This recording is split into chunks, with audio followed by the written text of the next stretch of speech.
So I know we have a lot that we need to get done with in today's episode, which we will go over in just a second. But isn't this super cool? I mean, just look at this, man. I love little resource packs that add details such as this. I believe this is called 𝘁𝗎's GUI overhaul, and I did do a little overhauling of myself. If you look at the bottom, you'll see that the hearts, the armor, and the hunger look normal.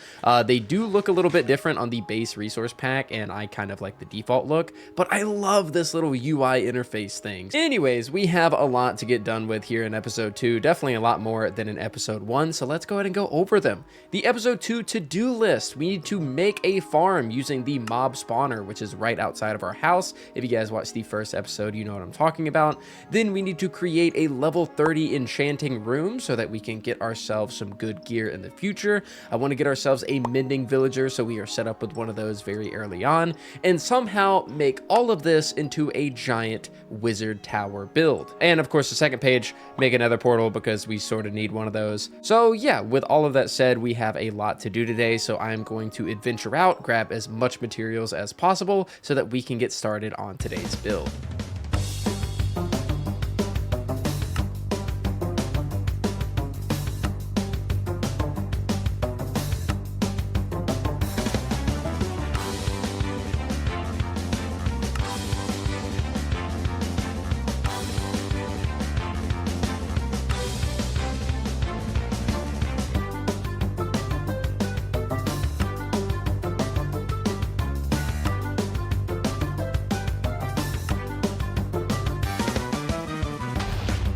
Alright, so after copious amounts of exploring and gathering materials, this is what we're looking at whenever it comes to this wizard tower build, as well as some of the bamboo that I found in the jungle. And these are mainly just the building blocks that we're going to be using for a lot of builds in this area. Aside from all the jungling and the exploring and all that kind of stuff, I did go ransack our villager friends for a bunch of animals around the place and some job blocks, among a bunch of other things.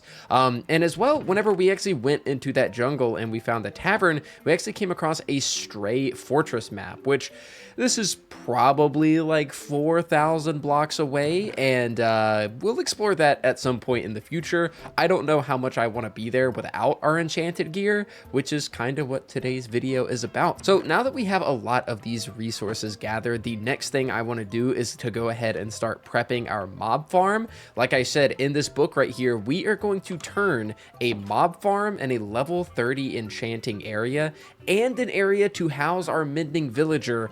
We're gonna have all of that into one gigantic wizard tower, and I'm not entirely sure how we're gonna pull that off, but I'm gonna have to pull a few strings and get a little creative so that we can get all of that under one building. Alright, so that didn't take too long.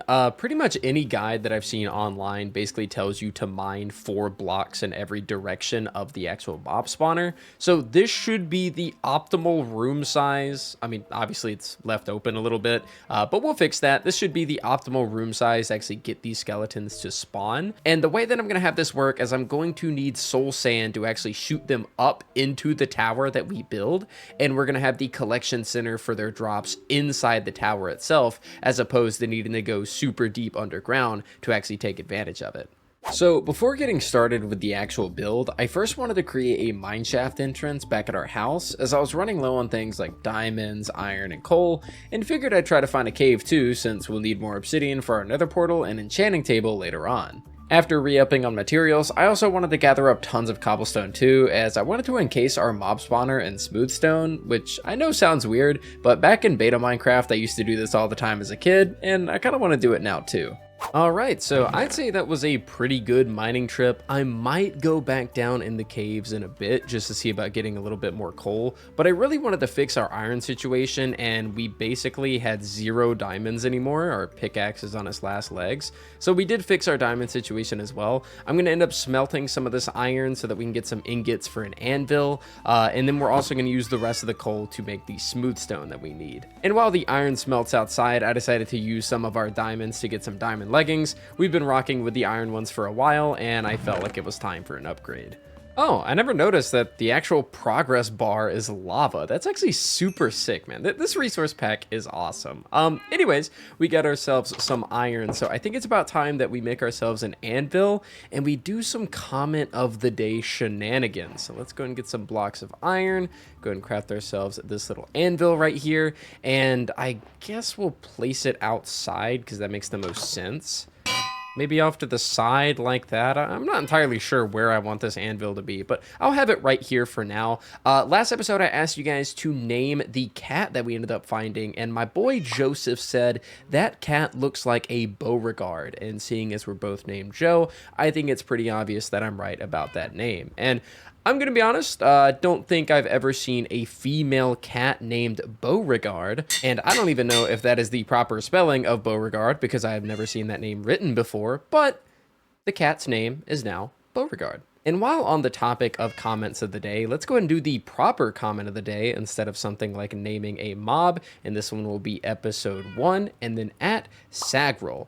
And what 𝗏𝗏𝗏 says is, hang on, you said you have 4 cats in real life, and then you said you had 2 grown cats and 1 kitten. That makes 3. What happened to the 4th? So I actually do have 4 cats in real life. I just misspoke in that episode. So I have 3 grown cats, one named Aaron, one named Prissy, and the other named Jasper.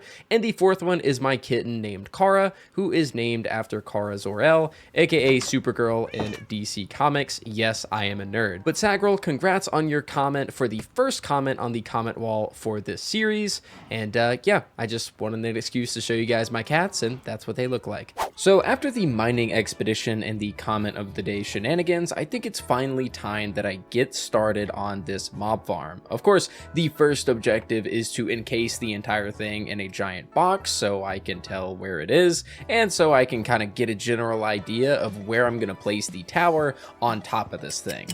Okay, don't mind the leads and the leather, I just killed a wandering trader, but anyways, we are finally done with the giant box around our mob spawner. We are going to turn this into a proper farm now. So using all of the tutorials that I've seen online, I made the room the appropriate size. I also do not have an axe, so I need to punch this pillar down. But anyways, how this is going to work is we are going to use our water buckets that we have, and we are going to create a water stream against this wall right here, and it is going to flow all the way down here, which I need to then bring this down by 1. All right, so it should look something like this, and then we're gonna have a little drop off here. And then I think the water elevator is going to go right in this little cranny. So we are going to have to build around this, which will look something like this. Then I'm going to put probably a temporary block right there. I'm like really new to this, so I don't really know how to do this from memory. I know we need like a cobblestone wall or something that we put there. And then if we put the water here, no. Okay, so what it actually is now is that these skeletons are going to spawn. They are going to get pushed down to this little water stream here. They are going to follow this water stream, keep getting pushed, and this wall is going to allow them to get lifted up and then right onto this block at the end, which is going to be soul sand, which we still need to get, which is why we're going to build another portal. And then it's going to shoot them up into an elevator going upwards into the tower that we build. So this is the actual build itself completed for the most part. We just need to get the soul sand, and then we need to actually build the elevator and then get a collection area inside of the building that we make. The next thing I want to do is that looks really cool. I want to make a nether portal so that we can get our soul sand. So I'm going to find a place to build that. We're going to go on a little bit of a mini nether adventure, and then we're going to come right back and then start constructing this tower. We, of course, still need to get our materials for the enchanting table, and we still need to get a mending villager. A lot of stuff to do. So I went ahead and grabbed some blocks for my chest and found a spot for the nether portal, which I did decide should be next to the water, and it's kind of already in front of my house, which is pretty good too. I'll be able to see it from the upstairs. Now, I wanted to make sure that this had a very similar block palette to the starter base that we have, just like the enchanting tower that we're going to build, so everything has a common theme. So you'll see things like cobblestone, calcite, lanterns, dark oak trims, and mangrove, and all that kind of stuff. And I feel like by the end of it, it looked really nice. And I even hid some campfires inside of the build to give off some smoky emissions to make things look a little extra sinister. And just like that, we now have our very own nether portal, and I absolutely love the way that this thing looks. You might also notice that I have a few hidden campfires around the bottoms and on top, and that is to just give it this ominous feel, this smoky, evil look to it. Like, yeah, you're heading into the nether, you're probably gonna die, and this is just a little bit of a warning sign. But I try to keep the block palette as faithful as possible to what we're going for with that build over there and with the wizard tower over there, and I think that this turned out fantastic. So we are going to utilize this bad boy to get ourselves some soul sand, probably not much else because I don't want to die, and then we are going to begin construction on our tower. All right, let's head on over into the nether and hopefully not die a terrible, painful death. Oh. First spawn right off the bat, we find a Dungeons and Taverns piglet camp. That's actually really cool. Anyways, I'm gonna go ahead and get this nether portal protected. All right, there we go. Gonna go and take a screenshot of the cords so I don't miss them.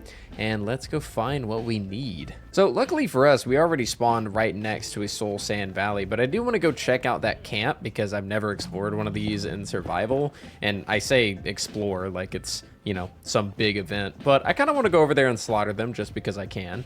Yo, did piglin brew? Oh no, they are mad. They do not like me, sir.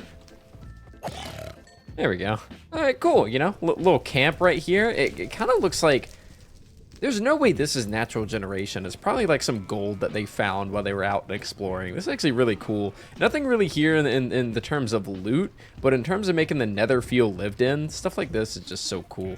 All right, the old soul sand valley. I'm not sure if it's soul sand or soul soil, or if both of them work. Also, look at these souls. Look at the souls of the damned that I am dancing on.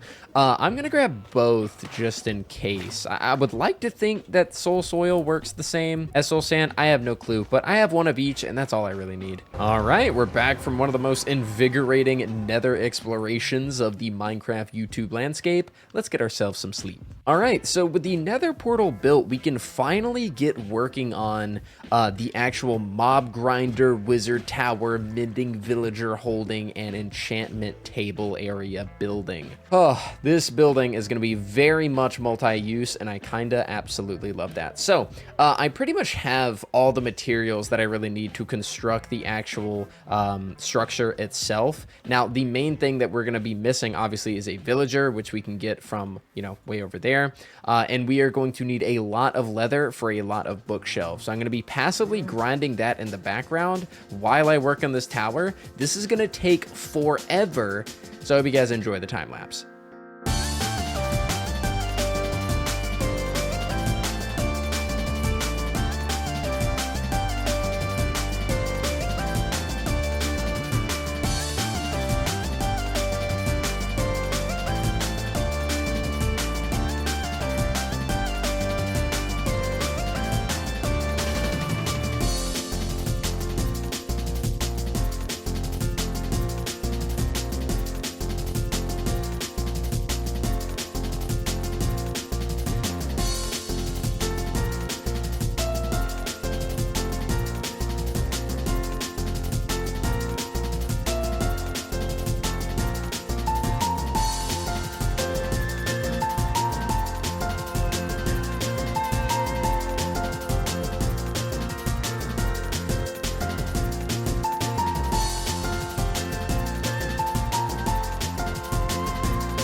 All right, so that took absolute ages. Obviously, this is just the shell of the tower. We are going to surround the bottom half. We're also going to detail the edges and the outside and everything like that, but I wanted to get the actual shell first. So the first thing that I want to do now that the hard part is done is I want to go ahead and hook up the actual mob spawner mechanism. So I'm going to go ahead and get to work on the mob spawner portion of this tower, and let's see how it goes.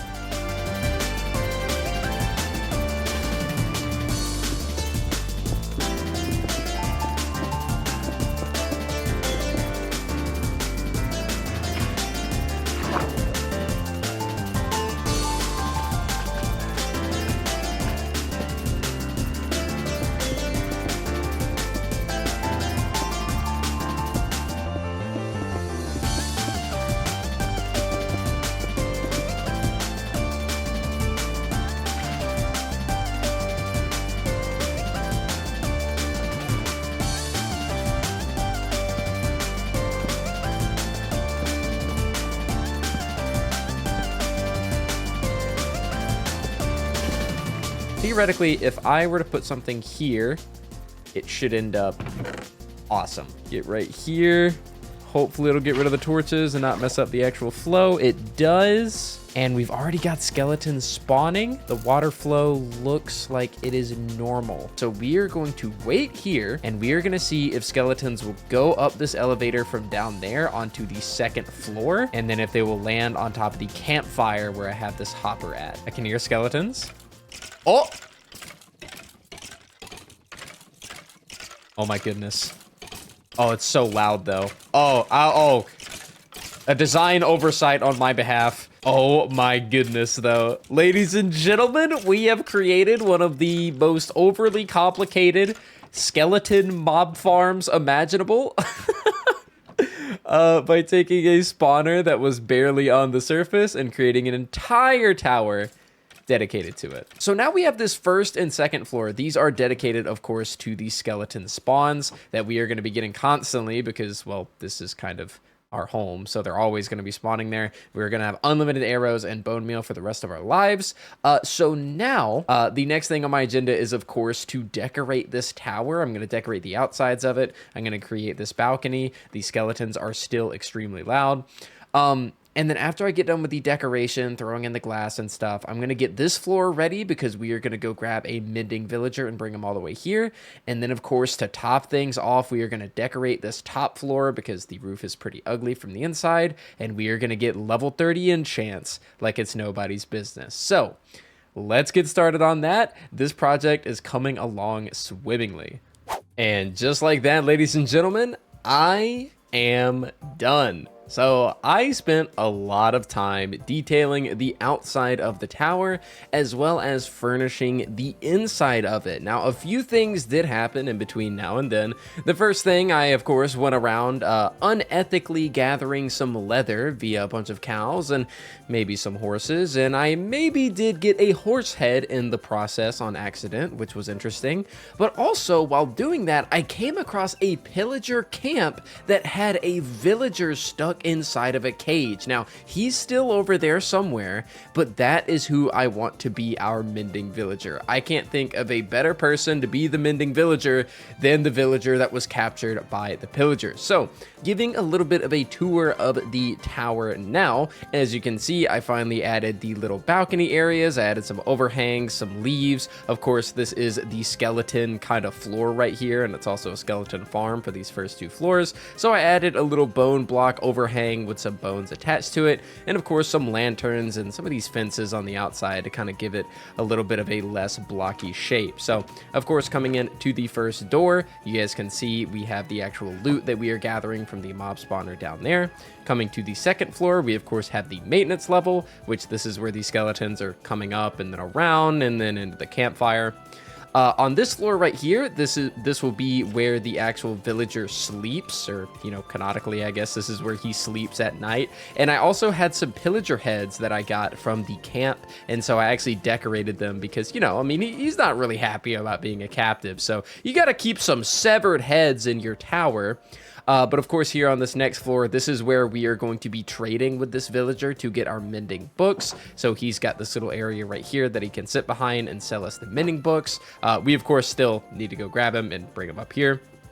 And then the final floor, this took so long to actually build because we needed so many of these bookshelves, but you'll see that I moved our anvil up here. I have the grindstone right here for disenchanting. We have some chests where we can put some lapis and some books and just our enchanted gear. And of course, we can go up to level 30 enchants. Now, I do want to enchant something before the episode is over. So I think I do want to enchant this pickaxe, but we will do that once we get the villager in place. It's going to be really annoying, so I'm gonna speed up the process and you guys are gonna see how I'm gonna get this man all the way up to this floor in this wizard tower. Hey buddy, it's time for you to go home now. Well, I don't know if you would consider it home, but I'm giving you this omega freaking awesome wizard tower, so I think you'll be happy with it. You know, so far this process was way easier than I was anticipating because the area, the savannah over there, has a river next to it, which links directly into this big pond area next to our base. So really, all I had to do was just drive the boat on the surface for maybe 15 seconds, and then we've been on the water for the rest of the way. This has been way easier than expected. Okay, gonna be honest, I don't know if this is gonna work or if I'm a genius, but we are about to find out with our little buddy down here. All right, so now I also have a minecart with a furnace. I don't know if you guys have ever seen anybody use one of these before, but let's hope it pushes him all the way, which actually I think it looks like it is gonna work. Why don't people use these more often? Like, they're way cheaper. Uh-oh, there we go. Okay, so our friend just took a bunch of damage for no reason, but that's okay. You know, we persevere. We get through these issues. You know, I really should have taken a look at these rails before I decided to do this, but it's all fixed now. He's not dead. We should be fine. Oh my gosh. Yes, okay. Oh, that took so long. Let's try this again. Minecart with furnace, coal, profit. Oh, we are so up. Ladies and gentlemen, we have never been more up in our lives right now. If I really wanted to optimize this, I probably could, like, I don't know. Whoa! There is no way the first trade that you get is mint. Okay, you know, I take back everything. I literally take back everything. Oh my gosh, you beautiful human. You're not really a human, but like, you're beautiful. All right, climbing the ladder, maintenance bay. We have the actual bedroom, and then we have the villager himself with the mending trade locked in. Oh my gosh. Ladies and gentlemen, you can't make that up, dude. The first trade, once we get him in the actual wizard tower, is exactly what we wanted. I mean, that is beautiful. That is beautiful. All right, so I got rid of all of the carts. Then we can place these back, put the black stained glass back, and there we go. Ladies and gentlemen, that is going to do it for this episode. We spent the entirety of this episode making a gigantic wizard tower that not only has an enchanting table that goes up to level 30, which I forgot to grab lapis for my pickaxe. I'll be right back. Okay, now I got the lapis. So we not only got ourselves an enchanting room that goes all the way up to level 30, which I know this pickaxe is kind of broken, but we'll enchant it anyway. That was pretty bad. That was a waste of time. Anyways, level 30 enchantment room, absolutely insane. We have a fantastic view from up here that we'll be able to see all the stuff that we build in the future and check out the landscape as it changes. We come down here, we have ourselves a mending villager. Go down one more level, we of course have his little bedroom quarters. Outside of here, we have our brand new nether portal, which looks fantastic. And then under all of this, we have ourselves a skeleton farm that is going to be running all the time. So ladies and gentlemen, let me know what you guys thought of today's episode down in the comments below. This was a very jam-packed episode with a lot of stuff going on, and I hope you guys did enjoy it. Also, looks like I'm probably gonna have to light up this little area as well. But anyways, guys, thank you all so much for watching. I really do appreciate it, and I'll see you all next time.